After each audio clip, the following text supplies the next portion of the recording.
इस वक्त की सबसे बड़ी खबर आपको बता दें, जो चुनावी युद्ध क्षेत्र से आ रही है। हम बात कर रहे हैं बनारस की, काशी की, जहां पर प्रधानमंत्री नरेंद्र मोदी रोड शो कर रहे हैं।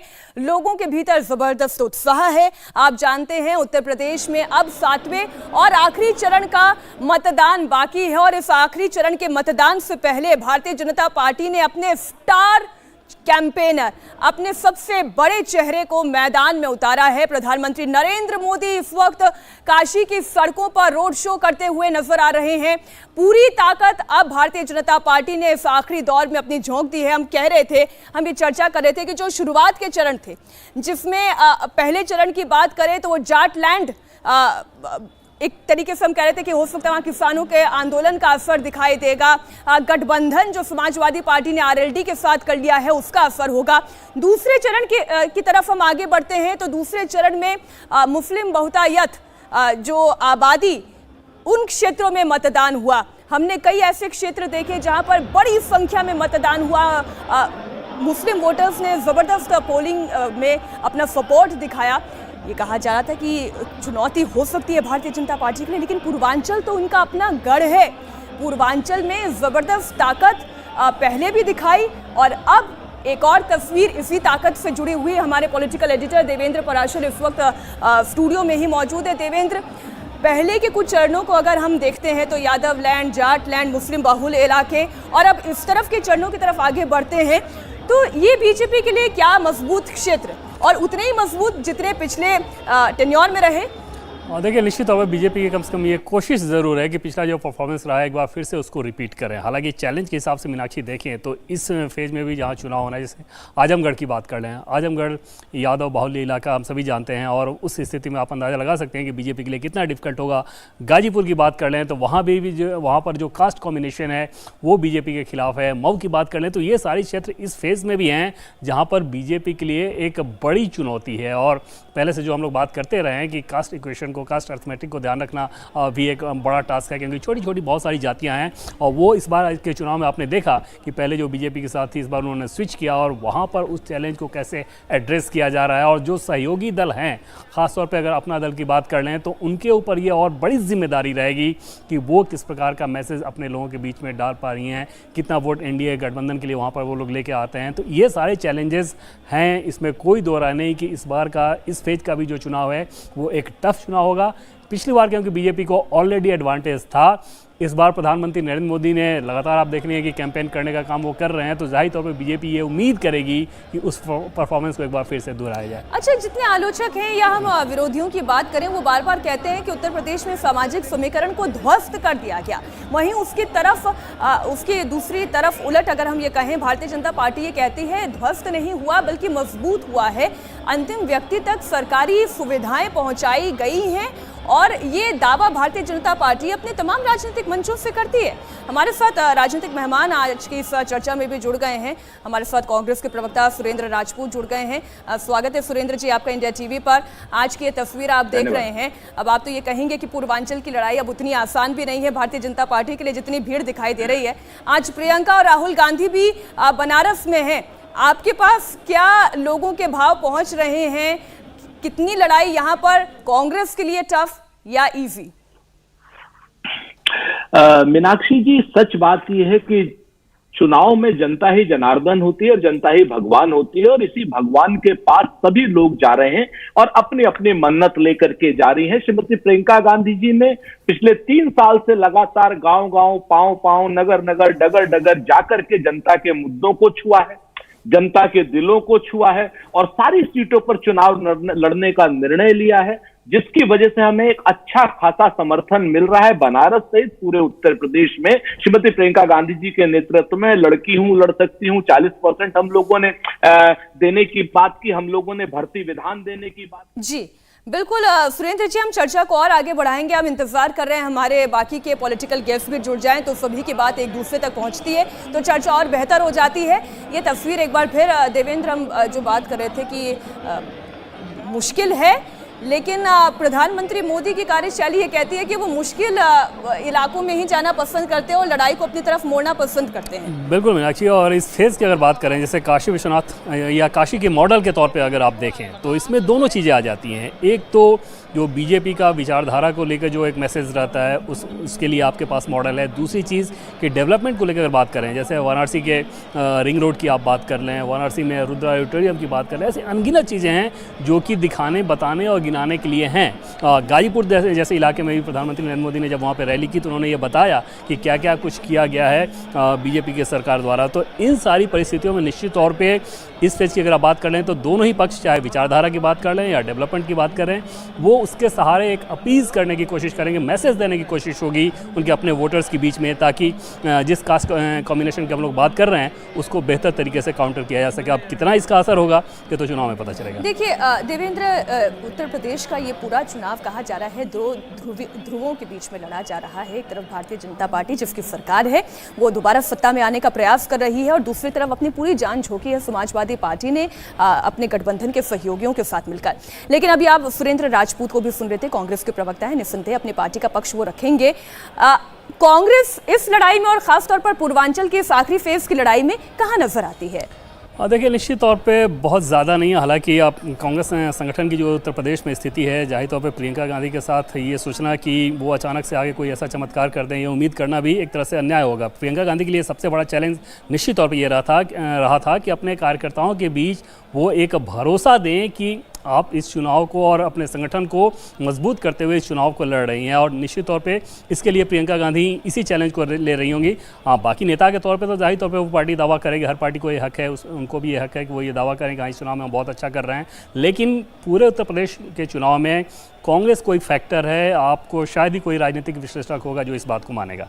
बिल्कुल, लगातार ये तस्वीरें आप देख रहे हैं, हम इंतजार कर रहे हैं हमारे तमाम पॉलिटिकल मेहमान भी जुड़ जाएं तो इस चर्चा को अब हम थोड़ा और आगे बढ़ाएंगे। ये तस्वीरें आप देख रहे हैं जहां पर गाड़ियों का काफिला और उसके दोनों तरफ लोगों का हुजूम नजर आ रहा है।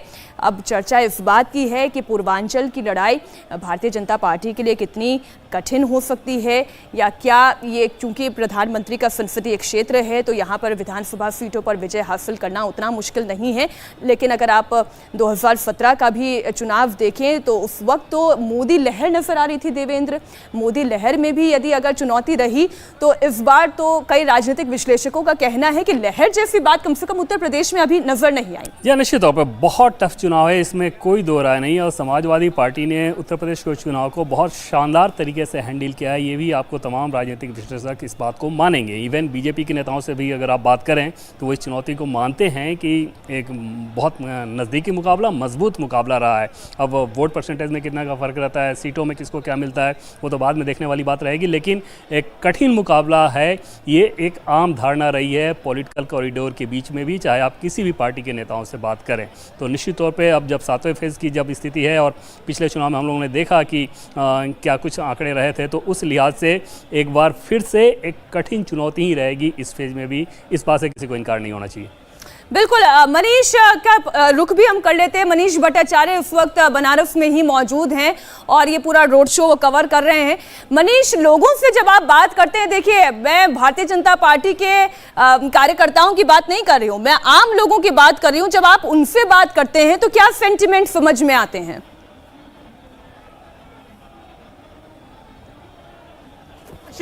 इस वक्त मैं बस काशी कॉरिडोर के पास ही हूं, लेकिन जिस वक्त मैं लोगों से बातचीत करता हूं तो उस वक्त ये साफ पता लगता है कि प्रधानमंत्री नरेंद्र मोदी का जुड़ाव लोगों से सांसद का नहीं है, बल्कि एक घरेलू रिश्ता है। काशी का बेटा लोगों के साथ जुड़ रहा है और यही वजह है कि लोग आत्मीयता से जुड़ते भी हैं प्रधानमंत्री नरेंद्र मोदी के साथ। और आप भीड़ देखिए, भीड़ देख के आपको समझ में आ जाएगा, क्योंकि ये कॉरिडोर के पास का इलाका है। कॉरिडोर के पास ही नहीं बल्कि जहां भी प्रधानमंत्री नरेंद्र मोदी रोड शो कर रहे थे वहां से ऐसा ही नजारा हमें देखने को मिला है। लोग सब यही कह रहे हैं कि उनका बेटा उनके पास आया है। काशी विश्वनाथ के कॉरिडोर को बनाने के बाद बनारस को वैश्विक स्तर पर, एक अंतर्राष्ट्रीय पटल पर इतना बड़ा नाम किया है कि लोग वाराणसी को पहचानते हैं। और अब जब खुद मनीष इस वक्त बहुत भीड़ में मौजूद है, हम दोबारा आपके पास लौटेंगे। लाइव रिपोर्ट वहां से पहुंचा रहे हैं बीजेपी के नेता, सांसद, प्रवक्ता सुधांशु त्रिवेदी भी अब हमारे साथ जुड़ गए हैं। सुधांशु जी, स्वागत है आपका इंडिया टीवी पर। राजनीतिक विश्लेषक ये कह रहे हैं कि काशी में क्योंकि 3 दिन प्रधानमंत्री नरेंद्र मोदी का डेरा ही इसलिए है क्योंकि पूर्वांचल की लड़ाई इतनी भी आसान नहीं भाजपा के लिए। देखिए, मैं मीनाक्षी जी कहना चाहूंगा, पिछला चुनाव याद करिए 2017, प्रधानमंत्री जी 3 दिन रहे थे, और बल्कि याद करिए तीसरे चरण के बाद भारतीय जनता पार्टी का फतिया पढ़ दिया गया, नहीं सब खत्म हो गया और प्रधानमंत्री जी तो इसलिए 3 दिन है क्योंकि अब लग रहा है कि भाजपा के हाथ से निकलना। आज हम दिखाते हैं कितनी सीटें मिली थी। मैं चुनौती से कहता हूं, जाकर उस डेट की मीडिया रिपोर्ट्स निकाल लीजिए। प्रधानमंत्री जी वहां इसलिए नहीं है, प्रधानमंत्री जी का एक अनुराग है, एक स्नेह है, एक आत्मीयता है और एक साहस था। प्रधानमंत्री जी ने काशी को क्यों चुना था 2014 में? याद करिए, उत्तर प्रदेश में हम सबसे बुरी स्थिति में थे। विधानसभा में 2 विधानसभाओं में मुख्य विपक्षी दल तक नहीं थे। एक बार 47 सीटें, एक बार 52 सीटें, 2 लोकसभाओं में 10-10 सीटें। काशी हम 2009 में जीते, 2004 में हारे भी थे। इसके बावजूद प्रधानमंत्री जी आए और दोनों लोकसभा और उसका विधानसभा में प्रचंड बहुमत आया। ये होता है उस क्षेत्र से लगाव और नेतृत्व जो आकर धारा पलट दे, ना कि वो नेतृत्व कि जाकर अपने पिताजी के चुनाव क्षेत्र की छत्र छाया में जाकर खड़ा हो जाए और फिर कहे कि हाँ हम तो पूरा उत्तर प्रदेश जीत रहे हैं। या फिर वो नेतृत्व, वो बहन जी का नेतृत्व जो बाहर ही ना निकले, या वो बहना का नेतृत्व जो केवल भैया का क्षेत्र बचाने के लिए आए। तो मोदी जी का नेतृत्व और अन्य पार्टियों के नेतृत्व में जमीन आसमान का अंतर है। और जैसा कि अभी आपके संवाददाता भी बात बोल रहे थे, काशी हो या पूर्वांचल हो, उसके साथ एक रागात्मक संबंध है और यह हवा में भी नहीं है। जब प्रधानमंत्री जी प्रधानमंत्री बने और योगी जी मुख्यमंत्री बने, उससे पहले क्या छवि थी उत्तर प्रदेश की, पूर्वी उत्तर प्रदेश की? याद करिए, वो पुरानी फिल्म कंपनी की कॉन्ट्रैक्ट किलर कॉन्ट्रैक्ट के बाद गाड़ी में चढ़ रहा है और बस के पास लिखा हुआ आजमगढ़ 500 किलोमीटर। क्या ख्याति थी कि कहीं मऊ के दंगे तो मुख्तार अंसारी, अतीक अहमद, अबू सलेम, छोटा शकील, और आज उस आजमगढ़ में विश्वविद्यालय, आज आप देखिए तो गोरखपुर में फर्टिलाइजर की फैक्ट्री, अयोध्या में बनता हुआ भव्य राम मंदिर, काशी विश्वनाथ का भव्य कॉरिडोर और पूर्वांचल एक्सप्रेस वे। एक जमीन आसमान का अंतर आ गया है और इसी कारण से वह जनता के इस उत्साह में परिलक्षित हो रहा है। ठीक है सुधांशु जी, मैं लौटूंगी आपके पास। डॉक्टर प्रसून जोशी भी हमारे साथ जुड़ गए हैं। आप समाजवादी पार्टी के नेता हैं, भुवन जोशी। जोशी जी, आप जरा ये बताएं कि जो बात अभी सुधांशु जी कर रहे थे कि छवि उत्तर प्रदेश की बदली है, एक वीडियो जरा बड़ा वायरल हो रहा है, वो भी मैं देख रही थी। मुख्तार अंसारी के बेटे जो हैं अब्बास, वो ये कह रहे हैं कि सरकार बदलने वाली है, 6 महीने तक जितने हैं पदाधिकारी उनका ट्रांसफर नहीं होने देंगे, पहले हिसाब किताब बराबर किया जाएगा। और इसे बीजेपी समर्थित लोग कहते हैं कि ये नई सपा नहीं है, ये दरअसल वही सपा है। देखिए, पहले तो मैं सुधांशु जी हमारे जो भाई है, इन्होंने जो बात कही है उनकी बात से इत्तेफाक रखता हूँ कि भारतीय जनता पार्टी के आने से बहुत बदलाव आया। और क्या क्या बदलाव आया मैं आज इनको बताना चाहता हूँ। सुधांशु जी से निवेदन है, मेरी बात को ध्यान से सुने। उत्तर प्रदेश इंतजार कर रहा है 700 किसानों की हत्या को जो इनके राजकाज में हुई। तो उत्तर प्रदेश इंतजार कर रहा है उन फर्जी मुकदमों को जो किसानों पे आपने लगा दिए, और उस थार की धार को जो गृह राज्य मंत्री का बेटा आपका चला देता है, उस थार की धार को उत्तर प्रदेश नहीं भूला है। और मातृशक्ति आपको इंतजार करती है। जब सुबह वह 400 का सिलेंडर 1000 रुपए का सिलेंडर आपने कर दिया, तो मातृशक्ति आपको याद करती है। मातृशक्ति आपको याद करती है जब उन्हें याद आता है कि आपके विधायक सहगल जी और आपके चिमयानंद जी महिलाओं के साथ में है। और वो और साथ साथ जब आप मातृशक्ति है उनको जिंदा जला देते हैं, दलित की बेटी को आप जिंदा जला देते हैं, तब आपको याद करते हैं। युवा जब रोजगार मांगने आपकी सरकार में जब गए, उन पे लाठियां भाजी गई। और इसके साथ साथ जब किसान आंदोलन हुआ तो आपके लोगों ने खालिस्तानी, पाकिस्तानी और आतंकवादी शब्दों का प्रयोग किसानों के लिए कहा गया, जबकि उनको जय जवान जय किसान कहा जाता था। आपके पूर्व प्रधानमंत्री उनको जय जवान जय किसान जय विज्ञान कहा जाता था। लेकिन आज मैं देखना चाहता हूं अखिलेश यादव जी के आदि में मोदी जी को मजबूर होना पड़ा कि 3-3 दिन वो वहां पर रुके। और नहीं, लेकिन भुवन जी अभी सुधांशु सुधांशु जी ने कहा कि ऐसा नहीं है कि वो इसी बार 3 दिन रुके, उन्होंने कहा कि वो तो पिछले चुनाव में भी 3 दिन आकर रुके थे और क्योंकि उनकी आत्मीयता इस क्षेत्र से है, यहाँ के लोगों से है, इसलिए वो 3 दिन आके पहले भी रुके, अभी रुक रहे हैं। मेरे सवाल को तो आप टाल गए, मैं दोबारा आऊंगी आपके पास, लेकिन हमारे साथ बीएसपी के नेता भी जुड़ गए हैं। स्वागत है सतीश प्रकाश जी आपका। सतीश जी, बसपा इस चुनाव में कहाँ नजर आ रही है? जब भी चर्चा होती है ये कहते हैं कि एक तरफ समाजवादी पार्टी है, दूसरी तरफ भारतीय जनता पार्टी है, लड़ाई तो इन दो नेताओं के बीच में है, इन दो पार्टियों के बीच में है। नहीं, देखिए मीनाक्षी जी, आप आरोप लगाइए, कुछ भी आरोप लग सकते हैं, राजनीति में आरोप की कोई वैल्यू नहीं होती ना। आप एक पत्रकार हैं तो आप पत्रकार होने के नाते किसी भी तरह का सवाल पूछ सकते हैं, लेकिन एक बात आपको यहाँ क्लियर करनी पड़ेगी कि राजनीति की सीढ़ी से फिसली हुई बीजेपी हमेशा आस्था की चौखट के ऊपर जाकर के गिरती है, इसमें कहीं कोई दो राय नहीं। जब पूरी दुनिया में एक युद्ध का माहौल है और भारत की एक बहुत बड़ी आबादी की नजर भी कहीं ना कहीं इस दुनिया के जो सत्ता परिवर्तन हो रहा या पावर जो सेंटर चेंज हो रहा, अगर इतने ऐसे हालात में भी देश के प्रधानमंत्री जी अगर बीजेपी को चुनावी नाव पार लगाने के लिए अगर 2-2, 3-3 दिन रुक करके हो, अगर बीजेपी को चुनावी अपनी नैया पार लगा रहे हैं, तो कहीं ना कहीं सवाल ये बीजेपी से पूछना चाहिए।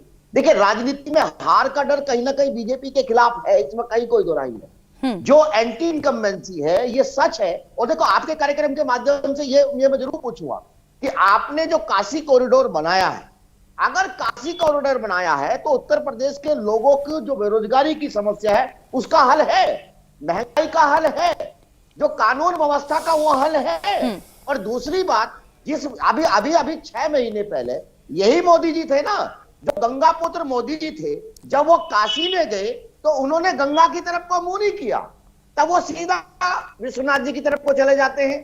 आज गंगा के नाम पे वोट मांगने की उनकी हिम्मत नहीं है, क्योंकि 6 महीने बाद यही गंगा उनसे सवाल पूछेगी कि भाई वो हालात क्या थे कि आपने तमाम लाशों से गंगा को अंदर को पाट दिया।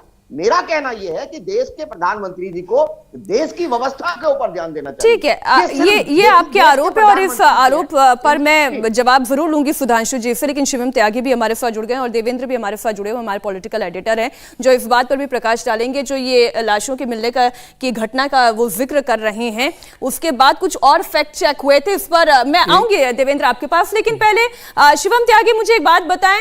वो ये कह रहे हैं कि देश के नेता को इस वक्त वहां ध्यान देना चाहिए जहां पर सत्ता परिवर्तन का खतरा मंडरा रहा है, इवैक्यूएशन पर ध्यान देना चाहिए, अंतर्राष्ट्रीय गतिविधियां इतनी तेजी से बदल रही हैं, क्योंकि वो राजनीतिक सीढ़ियों से फिसल गई है, इसलिए आस्था की चौखट पर पहुंच गई है और इसलिए चुनाव जिताने में अब प्रधानमंत्री मोदी ध्यान लगा रहे हैं। हिंदू हृदय सम्राट, काशी विश्वनाथ का बेटा, बाबा विश्वनाथ का सेवक और वहां के सांसद आदरणीय नरेंद्र मोदी जी जनता के बीच में हैं, अपने लोगों के बीच में है। जाहिर है होती आई है, कोई आज ऐसा तो नहीं है कि वो आज वहां पर है। जहां तक बात उन्होंने कहा कि बहुत खतरा है, 2014 में अरविंद केजरीवाल यही कहते गए बहुत खतरा है, चुनाव हरा देंगे। क्या हुआ था? 3.5 लाख से ज्यादा वोटों से मुंह की खाई थी। 2017 में 8 सीटें आती हैं विधानसभा की, कितनी जीते समाजवादी वाले या फिर कांग्रेस वाले? 0। 2019 में हरा पाए क्या? नहीं हरा पाए, अब भी नहीं हरा पाएंगे। जहां तक बात, बीच में एक बार कहा कि प्रियंका जी नगर नगर डगर डगर जा रही हैं, लेकिन उत्तर प्रदेश की जनता ने नगर नगर डगर डगर जाकर कह दिया है कि इस बार तो योगी आदित्यनाथ जी और मोदी जी हैं, आगे कभी देख लीजिएगा, मौका आपका बनेगा। तो मेरा अपना मानना है कि एक सांसद होने के नाते वो अपने लोगों के बीच में है, होना चाहिए। और ये कोई नया नहीं है, आदरणीय प्रधानमंत्री, आदरणीय सांसद जो काशी से हैं, वो अपने जनता के, अपने लोगों के बीच में अक्सर जाते रहते हैं। वो अलग बात है कि कुछ लोगों की प्रैक्टिसेस और आदतें ऐसी हैं कि वो राजा जी की तरह 5 जनरेशन से वहां चुनाव लड़ते हैं और जब वहां से हार जाते हैं या जीत भी जाते हैं फॉर दैट मैटर, तो उधर जाकर देखते नहीं है, झांकते नहीं है, पूछते नहीं है। और जहां तक बात आस्था की है, मैं कहता हूं आस्था पर तो ये हिंदुस्तान और बनारस क्या पूरी दुनिया आस्था पर चलती है, विश्वास पर चलती है, भगवान पर चलती है। तो अगर कोई भी व्यक्ति उससे जुड़ाव रखता है, अपने धर्म को मानता है, उसको सेलिब्रेट करता है, उसको आगे लेकर जाता है, अपनी संस्कृति को आगे बढ़ाता है, तो यहाँ पर बैठे हुए किसी भी व्यक्ति को इससे कोई परेशानी नहीं। संस्कृति को आगे बढ़ाने पर सवाल नहीं है, लेकिन संस्कृति को आगे बढ़ाने के नाम पर पॉलिटिक्स को लेकर सतीश जी सवाल उठाए थे। लेकिन देवेंद्र, मैं अब उस सवाल के साथ आपके पास आ रही हूँ जो सतीश प्रकाश आरोप लगा रहे थे कि माँ गंगा ये सवाल पूछेगी, बहती लाशों का क्या? और मीनाक्षी, पहले तो प्रधानमंत्री नरेंद्र मोदी के वहाँ स्टे की अगर बात कर लें तो कल वो दिल्ली में थे, कल बनारस में स्टे उन्होंने नहीं किया था। और दूसरी चीज़ कि कोई भी ऐसा चुनाव आपको याद नहीं होगा जब नरेंद्र मोदी यहाँ पे दिल्ली की राजनीति में आए कि कोई भी चुनाव, इवन लोकल बॉडी के इलेक्शन की अगर आप बात कर लें तो उस चुनाव में बीजेपी ने अपनी पूरी ताकत नहीं लगाई हुई। एक भी उदाहरण आपको आप देखें तो आपको ऐसा नहीं मिलेगा। जाहिर तौर पे इस बार का चुनाव भी उसमें एक्सेप्शन नहीं होने जा रहा है।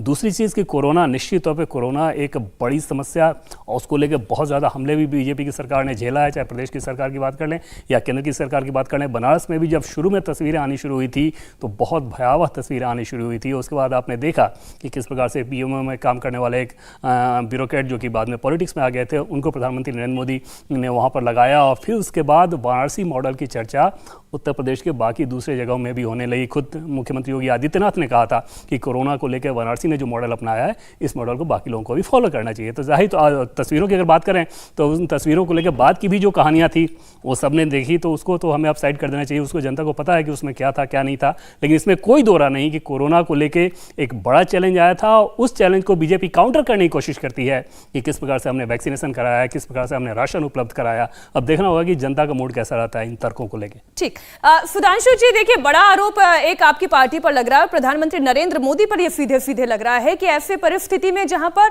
इंटरनेशनल इश्यूज पर उनका ध्यान केंद्रित होना चाहिए था, इवैक्यूएशन पर उनका ध्यान केंद्रित होना चाहिए था, वो अपनी पार्टी को जीत दिलाने में अपना ध्यान लगाए हैं।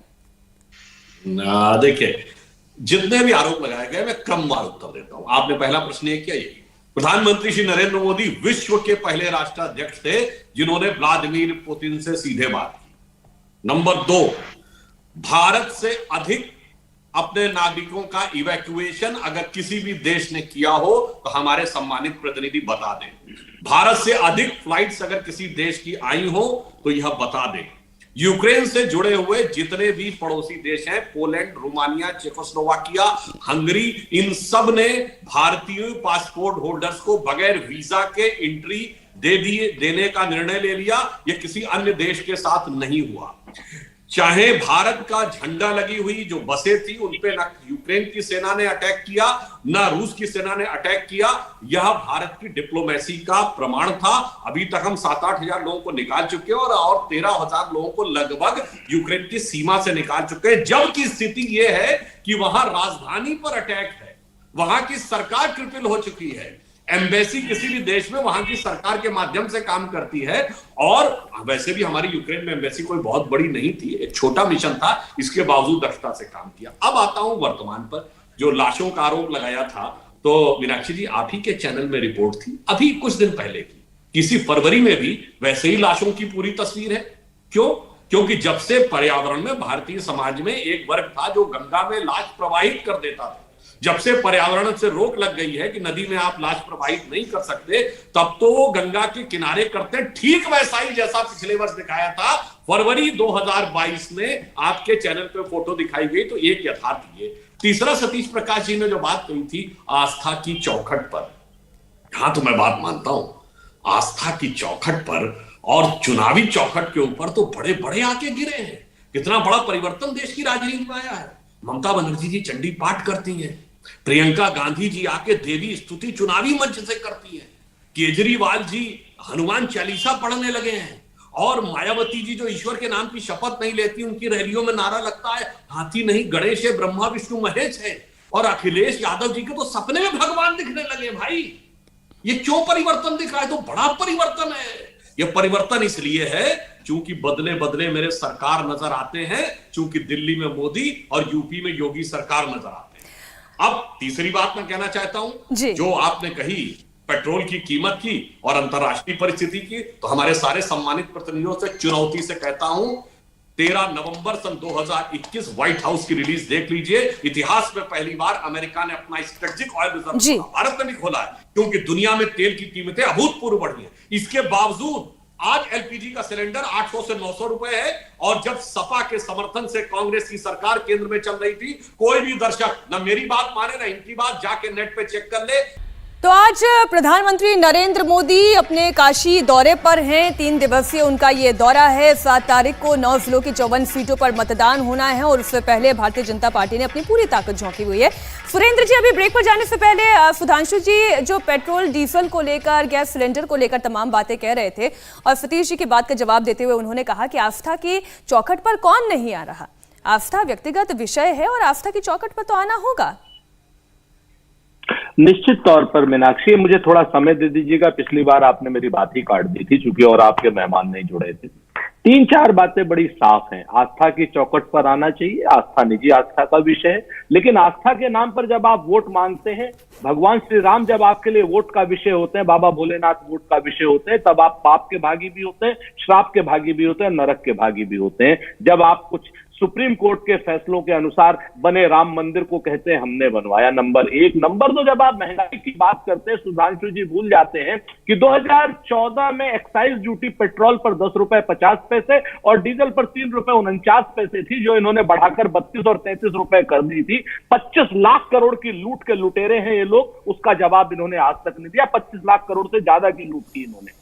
आज क्या नाम दाम बढ़े हैं, लेकिन इसी हिंदुस्तान ने देखा था $17 पर क्या नाम महीने हमारा डीजल आया था, क्रूड ऑयल आया था। उस वक्त जो इन्होंने एक्साइज ड्यूटी की लूट की है उसका जवाब इनको देना पड़ेगा। महंगाई में 60 रुपए का तेल, सरसों का अगर इन्होंने 200 रुपए का कर दिया है तो इन्हीं को जवाब देना पड़ेगा, हमें नहीं जवाब देना पड़ेगा। पिछले 5 सालों में न सेना की भर्ती हुई है उत्तर प्रदेश में, न पुलिस की भर्ती हुई है और न ही शिक्षकों की भर्ती, क्योंकि सारी की सारी सेना की तो भर्ती आई नहीं। उत्तर प्रदेश का जो मुद्दा बेरोजगारी का है उस पर इनको जवाब ना देना पड़े, इसलिए ये विषयांतर करने की बात करते हैं, इसीलिए ये कांग्रेस के ऊपर अटैक करने की बात करते हैं। मेरे बच्चे रोमानिया में, बच्चे अपने आप चले जा रहे हैं कीव से, खारकोव से, ओडिशा से, और ये कह रहे हैं इवैक्यूएशन किया। आप तमाम वीडियोस आ रहे हैं उन बच्चों के, जिन बच्चों की व्यथा कथा सुनने की बात इनको समय नहीं है। इनको वोट मांगने का समय है। इनको वहां से यूक्रेन से बच्चों को निकालने का समय नहीं है। आज भी प्रधानमंत्री जी पाप कर रहे हैं। और इस वक्त आप काशी की तस्वीर देख रहे हैं, धाम की तस्वीर देख रहे हैं, कॉरिडोर जितना भव्य ये तैयार किया गया है। देवेंद्र, एक सवाल मन में आता है, प्रधानमंत्री नरेंद्र मोदी भी काशी कॉरिडोर पहुंच गए हैं। इस काशी कॉरिडोर को भारतीय जनता पार्टी अपनी उपलब्धि के तौर पर क्यों दिखाती है? और साथ ही अगर हम ये कहें कि क्या एडमिनिस्ट्रेटिव चैलेंजेस थे, आम जनता को इस काशी कॉरिडोर से क्या मिला? देखिए, निश्चित तौर पर उन चैलेंजेस को अगर मीनाक्षी जाने तो ये समझ में आएगा कि किस प्रकार से ये एक मॉडल के तौर पे उपलब्धि भी रही। सबसे पहले बात करें कि आखिर प्रधानमंत्री नरेंद्र मोदी को ये विचार आया कैसे था। पीएम से पहले जब 1916 में महात्मा गांधी गए थे जब वहाँ पे, तब जाकर उन्होंने कहा था कि मंदिर की हालत को देख कर ये कहा था कि अगर हमारे देश के मंदिरों की ये हालत है तो फिर हमारा देश कैसा होगा। प्रधानमंत्री नरेंद्र मोदी जब 2014 के बाद जब ये जाना शुरू किए तो बार बार इस बात को वो कहते थे। उसके बाद जो आर्किटेक्ट हैं विमल पटेल, उनसे उन्होंने इस बात को कहा कि सिर्फ 400 मीटर की दूरी है मंदिर से गंगा की, क्या ऐसा कॉरिडोर नहीं बना सकते कि बिना कोई रुकावट गंगा स्नान करने के बाद सीधे आदमी मंदिर में जाए। 2018 में उसके बाद बोर्ड बनाया गया। बोर्ड बनाने के बाद जितनी यूनिट्स थी वहाँ पे अवैध कब्जा था। टोटल 314 यूनिट्स को लिया गया, उसमें एक भी ऐसा नहीं था जिसमें जबरन अधिग्रहण किया गया हो। तीसरी चीज कि उस समय शुरू में कुछ मामले कोर्ट में गए थे, उसके बाद आज की तारीख में एक भी मामला ऐसा नहीं था जो कि कोर्ट में हो। जाहिर तौर पे ऐसा इसलिए किया जा रहा था ताकि उसमें डिले ना हो, उसमें विलंब ना हो। जो प्रॉपर्टी का क्राइटेरिया था उसमें आपको हैरानी होगी, जो कैटेगरी थी, इंडिविजुअल भी था, ट्रस्ट भी था और इसके अलावा कस्टोडियन भी थे। इसलिए भारतीय जनता पार्टी से अपनी उपलब्धि के तौर पर गिनाती है। लेकिन ब्रेक पर जाने से पहले एक बहुत बड़ा सवाल सुधांशु जी आपके सामने रखा गया। सुरेंद्र राजपूत ये कह रहे थे, पीड़ा बता रहे थे कि आप जरा उन तस्वीरों को देखिए और फिर आप इन चुनाव प्रचार की तस्वीरों को देखिए। क्या प्रधानमंत्री नरेंद्र मोदी को पीड़ा नहीं होती? उन बच्चों को वापस लाने के लिए सरकार क्या कर रही है? ये एक आरोप विपक्ष लगा रहा है। देखिए, सुरेंद्र राजपूत जी जो बोल रहे थे, पूरे सम्मान से कहता हूँ, इस पार्टी ने 50 साल देश में शासन किया, उसको ऐसी बचकानी बात नहीं करनी चाहिए। ये बताइए, यूक्रेन से पड़ोस के देशों में बगैर वीजा के अगर आ रहे छात्र तो बगैर भारत सरकार की सहमति के आ रहे हैं, बगैर भारत सरकार के प्रयास क्या है? वीडियो की बात है तो ऐसे भी वीडियो आए, याद करिए एक बच्ची का वीडियो आया था लड़की का जो कह रही यूक्रेन में हम फंसे, हमारे साथ ये हो रहा है। बाद में क्या निकला, जब भारत सरकार ने कहा कि आप अपनी गूगल लोकेशन भेजिए, तो एम्बेसी ने लोकेशन भेजी तो रोमानिया की लोकेशन है, और वो समाजवादी पार्टी के उसके पिताजी समाजवादी पार्टी के नेता थे और वह ग्राम प्रधान है, और इसके बावजूद वहां पे गई थी। लोकेशन रोमानिया की है, वीडियो में कहा जा रहा है कि यूक्रेन, वो अलग बात है, मैं चलिए उस पर नहीं कह रहा हूं। इनको किसमें समस्या नहीं थी, इनको हर चीज में समस्या थी। कोविड आया तो जी लॉकडाउन क्यों लग गया, जब मोदी जी ने 15 अगस्त 2020 को कहा कि बस 3-4 महीने में वैक्सीन आ जाए, आ ही नहीं सकती, इम्पॉसिबल। मोदी जी झूठ बोल रहे हैं, और भारत ही नहीं कम से कम 4-5 देशों ने वैक्सीन बना ली। उसके बाद वैक्सीन आ गई तो स्टैटिस्टिकल डाटा में प्रॉब्लम है। उसके बाद तो कोई कह रहा है कि कोविड कोरोना, कोई कह रहा है तो एक मिनट सुरेंद्र जी, एक मिनट सुरेंद्र जी, मुझे एक सवाल का जवाब दीजिए। नहीं सुरेंद्र जी, आप मुझे अगर सुन पा रहे तो मेरे एक सवाल का जवाब दीजिए।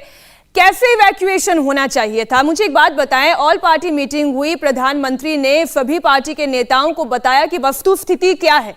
एक युद्ध क्षेत्र में क्या आप ये उम्मीद करते हैं जहां पर कोई देश का इवैक्यूएशन प्लान उस देश के अंदर युद्ध क्षेत्र में नहीं प्लान काम कर सकता, वहां पे आपके प्लेन नहीं उतारे जा सकते, आप वहां से इवैक्यूएशन कैसे कराने के सोचते हैं?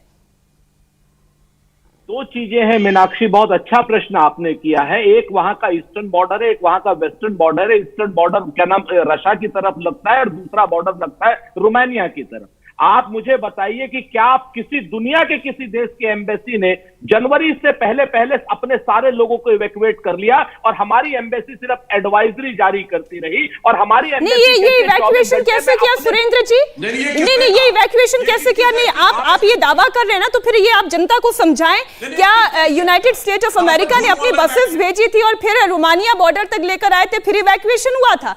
या ये नागरिक खुद इवैक्यूएट हुए थे, खुद समय रहते वो वहां से निकले थे? आज आप जनता को ये जवाब दें सुरेंद्र जी।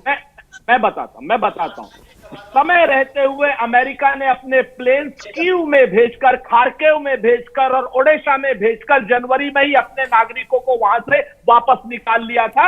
आप चाहें तो इसकी अमेरिकन फोटोज भी आप देख सकती हैं और अमेरिकन क्या नाम उस पे अखबारों में भी पढ़ सकती हैं। और भारत की सरकार उस वक्त सिर्फ एडवाइजरी जारी कर रही थी। अगर भारत की सरकार की एडवाइजरी आप पढ़ेंगी तो आपको शर्म आ जाएगी मीनाक्षी, कि आप वो कह रहे हैं कि साहब अपने से आप रोमानिया के बॉर्डर पर आ जाइए, वहां से हम आपको इवैक्यूएट कर लेंगे। अरे वहां से तो फ्लाइट वैसे आपको कॉमर्शियल मिल ही जाएगी। 20,000 रुपए के 60,000 रुपए ले रहे हैं रोमानिया से, हंगरी से, बुखारेस्ट से आप लोग। सच बात यह है कि पहले 1 महीने पहले निकाल लिया था बड़े देशों ने अपने यहाँ के नागरिकों। सुरेंद्र जी, पहली बात तो ये सारा खर्च, देवेंद्र मैं एक जानकारी ले लूं, सारा खर्च भारत सरकार वहन कर रही है? जी हाँ, बिल्कुल। और इसमें अगर दुनिया के दूसरे देशों की बात करें तो आगे हम लोग उसमें बात कर सकते हैं, चाहे चाइना की आप बात कर लें, यूएस की बात करें। यूएस में सिर्फ 900 लोग वहाँ पे थे, और यूएस ने उसके लिए क्या किया। यूके की अगर बात कर लें, जर्मनी की बात कर लें, मिस्र की बात कर लें, मोरक्को की बात कर लें, नाइजीरिया की बात करें, इनमें से किसी भी देश में वैसा अभियान नहीं चला है। और उनमें से अधिकांश देश ऐसे हैं,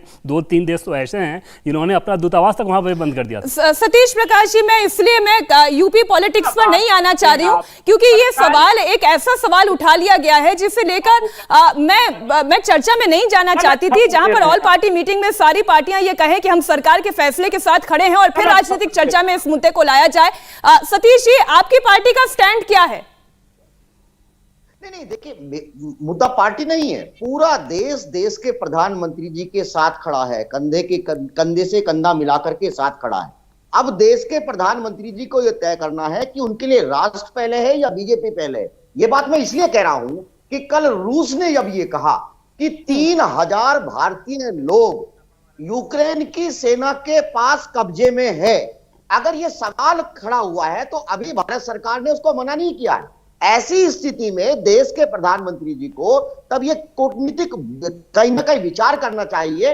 मुझे आस्था के ऊपर कोई मतलब नहीं है। इंडिया टीवी हर वक्त हर जगह डाउनलोड करने के लिए सर्च करें India TV news Google play store या ऐप स्टोर पर।